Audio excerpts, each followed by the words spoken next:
നമസ്കാരം. ക്യൂ മലയാള UK ന്യൂസിലേക്ക് സ്വാഗതം. ആദായ നികുതി പരിധി ഉയർത്താനുള്ള പ്രചാരണത്തിന് വൻ പിന്തുണ.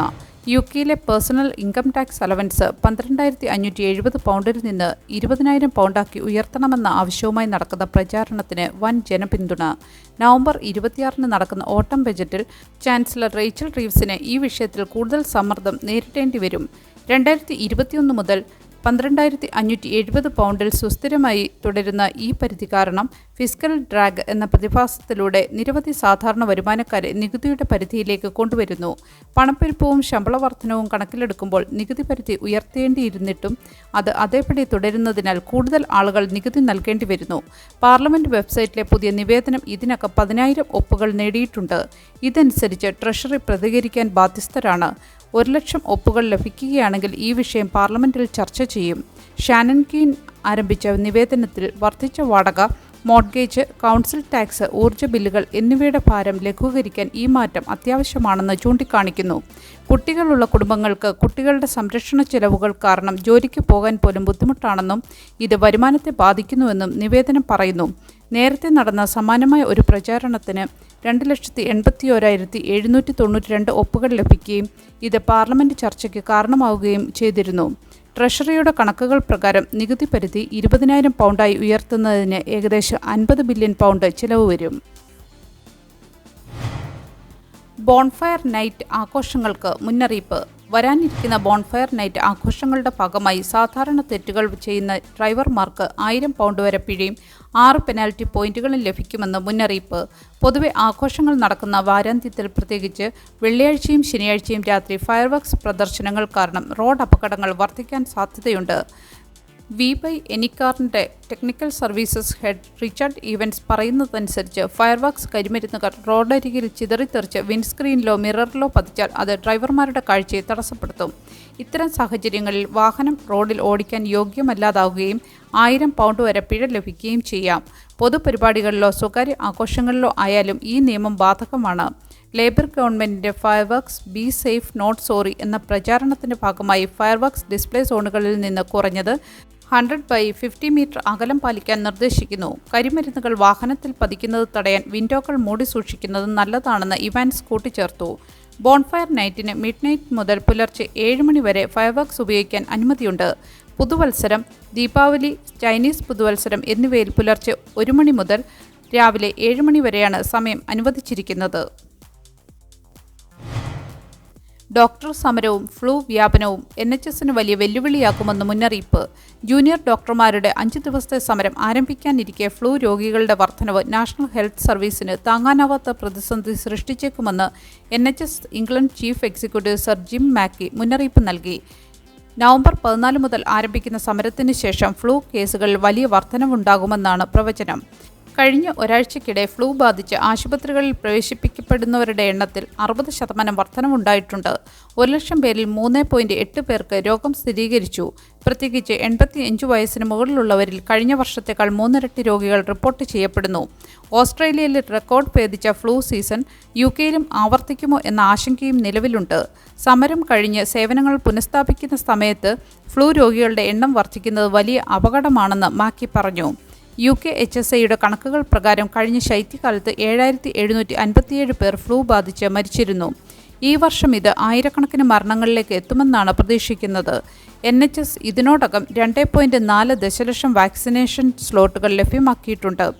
65 വയസ്സിന് മുകളിലുള്ളവർ, ഗുരുതരമായ ആരോഗ്യ പ്രശ്നങ്ങളുള്ളവർ, ഗർഭിണികൾ, കെയർ ഹോമുകളിൽ കഴിയുന്നവർ, ബന്ധുക്കളെ പരിചരിക്കുന്നവർ എന്നിവർക്ക് സൗജന്യ വാക്സിൻ ലഭ്യമാകും.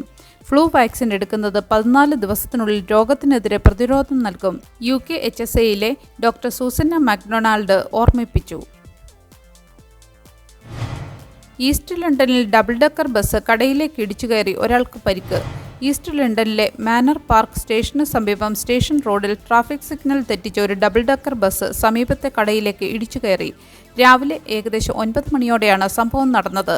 അപകട സമയത്ത് ബസ്സിൽ യാത്രക്കാർ ആരും ഉണ്ടായിരുന്നില്ല. കടയുടെ ഉള്ളിലുണ്ടായിരുന്ന ഒരാൾക്ക് പരിക്കേൽക്കുകയും അദ്ദേഹത്തെ ആശുപത്രിയിൽ പ്രവേശിപ്പിക്കുകയും ചെയ്തു. ബസ് ഡ്രൈവർക്ക് കാര്യമായ പരിക്കുകളൊന്നുമില്ലെങ്കിലും പ്രതിരോധ നടപടിയുടെ ഭാഗമായി അദ്ദേഹത്തെയും ആശുപത്രിയിൽ പ്രവേശിപ്പിച്ചു. ഡ്രൈവർക്ക് ജീവന് അപകടമില്ല. അപകടം നടന്ന കടയുടെ ഉടമയായ നിനോഷൻ ജയശീലൻ പറയുന്നതനുസരിച്ച് വലിയ ശബ്ദം കേട്ടെന്നും ഡ്രൈവർ ഞെട്ടിപ്പോയെന്നുമാണ്. കടയ്ക്ക് കാര്യമായ കേടുപാടുകളൊന്നും സംഭവിച്ചിട്ടില്ല. ചെറിയ നാശനഷ്ടങ്ങളേയുള്ളൂ. ട്രാൻസ്പോർട്ട് ഫോർ ലണ്ടൻ സംഭവത്തെക്കുറിച്ച് അന്വേഷണം ആരംഭിച്ചിട്ടുണ്ട്. റൂട്ട് 474 ബസ് കടയിൽ ഇടിച്ചതായി സ്ഥിരീകരിച്ചിട്ടുമുണ്ട്. സംഭവത്തെക്കുറിച്ച് വിശദമായി അന്വേഷിച്ചു വരുന്നു. ദുരിതമനുഭവിക്കുന്നവർക്ക് ആവശ്യമായ എല്ലാ സഹായങ്ങളും നൽകുന്നുണ്ടെന്ന് TfL വക്താവ് അറിയിച്ചു. മെട്രോപൊളിറ്റൻ പോലീസ് അപകടത്തിന്റെ കാരണങ്ങൾ കണ്ടെത്താനുള്ള അന്വേഷണത്തിലാണ്. വാടകയ്ക്ക് വീട് നൽകുന്നവരെ ലേബർ ഗവൺമെന്റ് 2 പുതിയ ലൈസൻസ് ഫീസുകളിലൂടെ ബുദ്ധിമുട്ടിക്കുന്നു. ലേബർ പാർട്ടിയുടെ പുതിയ റെന്റേഴ്സ് റൈറ്റ്സ് ആക്ട് പ്രകാരം ചില കൗൺസിലുകളിൽ സെലക്റ്റീവ് ലൈസൻസിംഗ് സ്കീമുകൾ നിലവിലുള്ള പ്രദേശങ്ങളിലെ വാടക വീടുകൾ ഉടമകൾക്ക് ഇനി 3 വ്യത്യസ്ത ഫീസുകൾ നൽകേണ്ടി വരും. നിയമമായി മാറിയ ഈ ആക്ട് ഒരു ഓൺലൈൻ പോർട്ടലിലും പുതിയ ഓംബുഡ്സ്മാൻ സംവിധാനത്തിലും രജിസ്റ്റർ ചെയ്യുന്നതിന് ഫീസ് ഈടാക്കുന്നു. നിലവിൽ സെലക്റ്റീവ് ലൈസൻസിംഗ് ഉള്ള 47 കൗൺസിലുകളിൽ ഓരോ വാടക വീടിനും പ്രത്യേക ലൈസൻസ് ഫീസ് അടയ്ക്കേണ്ടതുണ്ട്. വെസ്റ്റ്മിൻസ്റ്റർ കൗൺസിലിൽ ഏറ്റവും ഉയർന്ന ഫീസ് £995 ലെസ്റ്റർ സിറ്റി കൗൺസിലിൻ്റെ 1290 പൗണ്ട് ഫീസിനെതിരെ നിയമ നടപടികൾ പുരോഗമിക്കുകയാണ്. ഹൗസിംഗ് മന്ത്രി മാത്യു പെന്നിക്കുക്ക് പറയുന്നത് ഈ 3 സംവിധാനങ്ങളും വ്യത്യസ്തമാണെന്നും അതിനാൽ ഫീസുകളും അതിനനുസരിച്ചായിരിക്കുമെന്നുമാണ്. ഫീസിൻ്റെ കൃത്യമായ തുക ഇതുവരെ തീരുമാനിച്ചിട്ടില്ല. ഷാഡോ ഹൗസിംഗ് മന്ത്രി ജെയിംസ് ക്ലവർലി വിമർശിക്കുന്നത് വാടകയ്ക്ക് വീട് നൽകുന്നത് ലേബർ പാർട്ടിക്കാർ കൂടുതൽ ബുദ്ധിമുട്ടുള്ള കാര്യമാക്കുകയാണെന്നും മുമ്പ് ചാൻസലർ റേച്ചൽ റീവ്സ് തന്നെ സൗത്ത് ലണ്ടനിൽ വീട് വാടകയ്ക്ക് നൽകുന്നതിന് ആവശ്യമായ ലൈസൻസ് എടുക്കാതെ പിഴ അടയ്ക്കേണ്ടി വന്നിട്ടുണ്ടെന്നുമാണ്. മന്ത്രാലയത്തിന്റെ വിശദീകരണത്തിൽ വാടകക്കാർക്ക് മെച്ചപ്പെട്ട സംരക്ഷണം നൽകാനാണ് ഈ നിയമം ലക്ഷ്യമിടുന്നതെന്നും ഇതിന് ഈടാക്കുന്ന ചെലവുകൾ ന്യായയുക്തമായിരിക്കുമെന്നുമാണ്. ഇലക്ട്രിക് വാഹന ഡ്രൈവർമാർക്ക് പുതിയ നികുതി വരുന്നു. ബജറ്റിൽ പ്രഖ്യാപന സാധ്യത. ഈ മാസം അവസാനം നടക്കുന്ന ബജറ്റിൽ ഇലക്ട്രിക് വാഹന ഡ്രൈവർമാർക്ക് പുതിയ നികുതി ഏർപ്പെടുത്തിയേക്കുമെന്ന് സൂചന. പെട്രോൾ, ഡീസൽ വാഹനങ്ങളിൽ നിന്ന് ഇലക്ട്രിക് വാഹനങ്ങളിലേക്ക് മാറുന്നതിലൂടെ സർക്കാരിന് റോഡ് നികുതി ഇനത്തിൽ നഷ്ടപ്പെടുന്ന വരുമാനം നികത്താനാണ് ഈ നീക്കം. സർക്കാർ വക്താവ് പറയുന്നതനുസരിച്ച് പെട്രോൾ, ഡീസൽ വാഹനങ്ങൾക്ക് ഫ്യൂൽ ഡ്യൂട്ടിയുണ്ട്. എന്നാൽ ഇലക്ട്രിക് വാഹനങ്ങൾക്ക് നിലവിൽ അത്തരം നികുതികളില്ല. എല്ലാ ഡ്രൈവർമാർക്കും തുല്യമായ നികുതി സംവിധാനം നടപ്പാക്കേണ്ടതുണ്ട്. 2028 മുതൽ പ്രതിവർഷം ഓടിക്കുന്ന കിലോമീറ്ററിന് 3 പെൻസ് എന്ന നിരക്കിൽ ഒരു ചാർജ് ഈടാക്കാനാണ് സാധ്യത. ഉദാഹരണത്തിന് ലണ്ടൻ എഡിൻബർഗ് യാത്രയ്ക്ക് ഏകദേശം 12 പൗണ്ട് അധികമായി നൽകേണ്ടി വരും. ഹൈബ്രിഡ് വാഹനങ്ങൾക്ക് ഇതിനേക്കാൾ കുറഞ്ഞ നിരക്കായിരിക്കും ഈടാക്കുക. വാർഷിക മൈലേജ് കണക്കാക്കി മുൻകൂറായി നികുതി അടയ്ക്കേണ്ടി വരും. നിശ്ചിത മൈലേജിൽ കുറവ് ഓടിക്കുന്നവർക്ക് ഒരു ക്രെഡിറ്റ് സംവിധാനവും കൂടുതൽ ഓടിക്കുന്നവർക്ക് ടോപ്പപ്പായി പണം അടയ്ക്കേണ്ടതായും വരും. ഷാഡോ ചാൻസലർ മെൽ സ്ട്രൈഡ് ഈ നീക്കത്തെ വിമർശിച്ച് രംഗത്തെത്തി. ഇപ്പോഴത്തെ സാഹചര്യത്തിൽ EV നികുതി അടിച്ചേൽപ്പിക്കുന്നത് തെറ്റാണെന്നും society of motor manufacturers and traders പറയുന്നത് ഇത് ഇലക്ട്രിക് വാഹനങ്ങളുടെ വിൽപ്പനയെ പ്രതികൂലമായി ബാധിക്കുമെന്നുമാണ്. സർക്കാർ നിലവിൽ ഇലക്ട്രിക് വാഹനങ്ങൾക്ക് 4 ബില്യൺ പൗണ്ട് ധനസഹായം നൽകുന്നുണ്ട്. കൂടാതെ 3750 പൗണ്ട് വരെ ഗ്രാൻറ്റും നൽകുന്നുണ്ട്. 2 കുട്ടികളുടെ ബെനിഫിറ്റ് ക്യാപ്പ്. ലേബർ പാർട്ടിക്കുള്ളിലെ തർക്കം തുടരുന്നു. ബ്രിട്ടനിലെ ലേബർ പാർട്ടിക്കുള്ളിൽ 2 കുട്ടികളുടെ ബെനിഫിറ്റ് ക്യാപ്പ് നീക്കം ചെയ്യണമോ വേണ്ടയോ എന്ന വിഷയത്തിൽ തർക്കം തുടരുന്നു. നിലവിൽ 3ാമത്തെ കുട്ടിക്ക് അധിക ബെനിഫിറ്റ് നൽകാത്ത ഈ ക്യാപ്പ് നീക്കാൻ ഏകദേശം 3 മുതൽ 4 ബില്യൺ പൗണ്ട് അധികമായി വേണ്ടിവരും.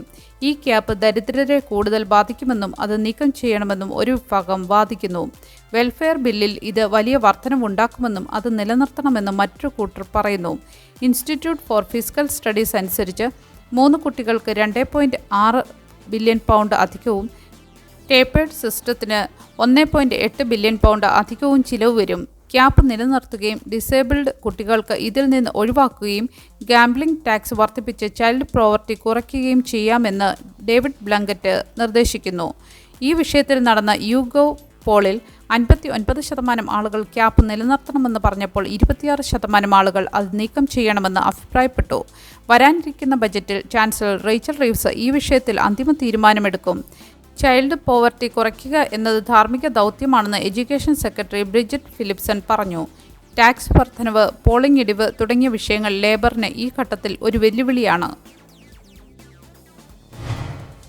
ജയിലിൽ നിന്ന് അബദ്ധത്തിൽ വിട്ടയച്ച് തടവുകാരൻ സ്വയം തിരിച്ചെത്തി. ക്രോയ്ഡൺ കോടതിയിൽ 45 മാസം തടവിന് ശിക്ഷിക്കപ്പെട്ട ദിവസം തന്നെ HMP വാഡ്സ്വർത്ത് ജയിലിൽ നിന്ന് തെറ്റായി വിട്ടയക്കപ്പെട്ട വില്യം ബില്ലി സ്മിത്ത് 3 ദിവസത്തിന് ശേഷം സ്വയം ജയിലിൽ തിരിച്ചെത്തി. ഇയാൾക്കെതിരെ ഉണ്ടായിരുന്നത് ഒരു ഫ്രോഡ് കേസായിരുന്നു. കോടതിയിലെ ക്ലറിക്കൽ പിഴവ് കാരണം സസ്പെൻഡഡ് സെന്റൻസ് രേഖപ്പെടുത്തിയതാണ് തെറ്റായ നടപടിക്ക് കാരണമെന്ന് അധികൃതർ അറിയിച്ചു. ജസ്റ്റിസ് സെക്രട്ടറി ഡേവിഡ് ലാമി അത്തരത്തിലുള്ള തെറ്റായ റിലീസുകൾ അസ്വീകാര്യമാണെന്നും ഡിജിറ്റൽ സിസ്റ്റം കൊണ്ടുവരണമെന്നും പറഞ്ഞു. ഹൃദയസ്പർശിയായ കൂട്ടായ്മയിലൂടെ UK മലയാളികൾ അനീനയുടെ കുടുംബത്തിന് താങ്ങായി. അകാലത്തിൽ പൊലിഞ്ഞ അനീന എന്ന യുവതിയുടെ മൃതദേഹം നാട്ടിലെത്തിക്കാനും ദുരിതത്തിലായ കുടുംബത്തിന് താങ്ങായിരിക്കാനും UK മലയാളികൾ ഒരുമിച്ച് നിന്നപ്പോൾ അത്ഭുതം പിറന്നു. വെറും 2 ദിവസത്തിനുള്ളിൽ 25,200 പൗണ്ട് സമാഹരിച്ചാണ് UK മലയാളികൾ തങ്ങളുടെ ഉദാരതയും സ്നേഹവും പ്രകടമാക്കിയത്. ഏകദേശം 1,500ഓളം പേർ ഈ പുണ്യപ്രവൃത്തിയിൽ പങ്കാളികളായി. അനീനയുടെ മൃതദേഹം നിലവിൽ ഇൽഫോർഡ് കിങ് ജോർജ് ഹോസ്പിറ്റൽ മോർച്ചറിയിലാണ് സൂക്ഷിച്ചിരിക്കുന്നത്. എംബസിയുമായി ബന്ധപ്പെട്ടിട്ടുള്ള നടപടിക്രമങ്ങൾ അവസാന ഘട്ടത്തിലാണ്. നിയമപരമായ എല്ലാ നടപടികളും പൂർത്തിയാക്കുന്ന മുറയ്ക്ക് എത്രയും പെട്ടെന്ന് മൃതദേഹം നാട്ടിലെത്തിക്കാനുള്ള ശ്രമത്തിലാണ് ബന്ധപ്പെട്ടവർ. കുന്നത്തുനാട് എളമ്പകപ്പള്ളി ഗ്രാമത്തിലെ പോളച്ചൻ്റെ കുടുംബത്തിൻ്റെ ഏക പ്രതീക്ഷയായിരുന്നു അനീന. ഒരേ പ്രസവത്തിൽ ജനിച്ച 3 പെൺകുഞ്ഞുങ്ങളിൽ ഒരാളായ അനീന UK ഉപരിപഠനത്തിന് പോയത് കുടുംബത്തിന് വലിയൊരു പ്രതീക്ഷ നൽകിയാണ്. 20 ലക്ഷം രൂപയോളം കടം വാങ്ങിയാണ് പഠനത്തിന് സമർത്ഥയായ മകളെ ലണ്ടനിലേക്ക് അയച്ചത്.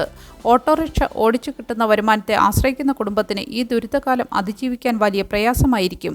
ഈ സാഹചര്യം തിരിച്ചറിഞ്ഞാണ് UK മലയാളികൾ ബ്രിട്ടീഷ് മലയാളി ചാരിറ്റി ഫൗണ്ടേഷന്റെ അഭ്യർത്ഥന ഏറ്റെടുത്ത് ഇത്രയും വലിയൊരു തുക സമാഹരിച്ചത്.